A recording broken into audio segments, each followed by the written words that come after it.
Bonjour, je suis avec Christian Charret, éditeur en chef chez Morningstar Canada, qui va nous parler aujourd'hui des résultats solides de toutes les catégories d'actions en octobre. Christian, pouvez-vous nous parler de ces résultats? Oui, en fait, toutes les catégories ont eu d'excellents résultats pour le mois d'octobre.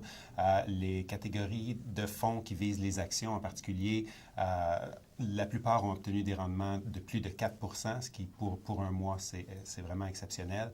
Les meilleures performances sont venues des catégories des marchés émergents, les fonds d'actions des marchés émergents qui ont gagné 5,6 pour le mois.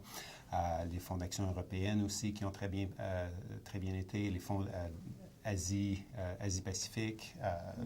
Ces deux catégories-là ont gagné 5,2 Les actions américaines sont celles qui ont surtout surpris avec un rendement de 5 compte tenu de tout ce qui s'est passé aux États-Unis pendant le mois.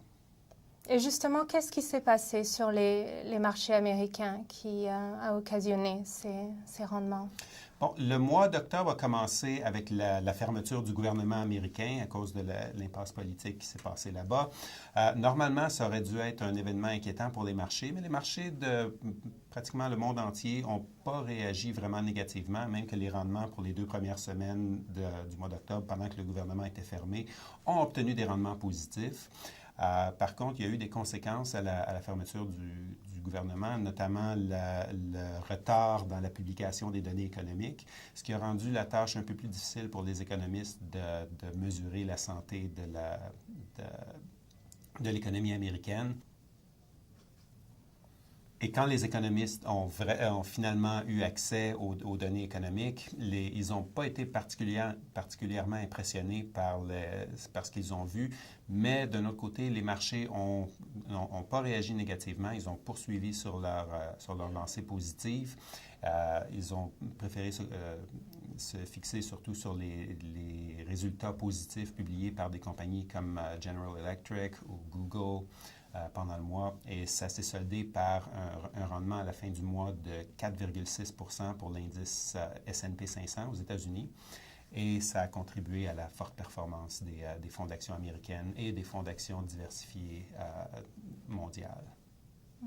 Comment ont réagi les fonds d'actions canadiennes à tout ça? Bon, au Canada, ça a été très bien aussi. On a vu des rendements entre 4 et 4,5 pour la plupart des catégories d'actions canadiennes.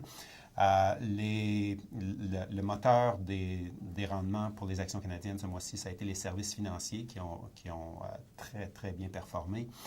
Les ressources aussi. Les ressources ne vont pas très bien depuis le début de l'année, mais cette fois-ci, ils ont obtenu des rendements positifs. Ça a été quand même parmi les pires rendements de toutes les catégories d'actions pour le mois, mais les rendements étaient quand même positifs. Et surtout, la bonne nouvelle, c'est la catégorie actions des métaux précieux qui a perdu près de 50 depuis un an.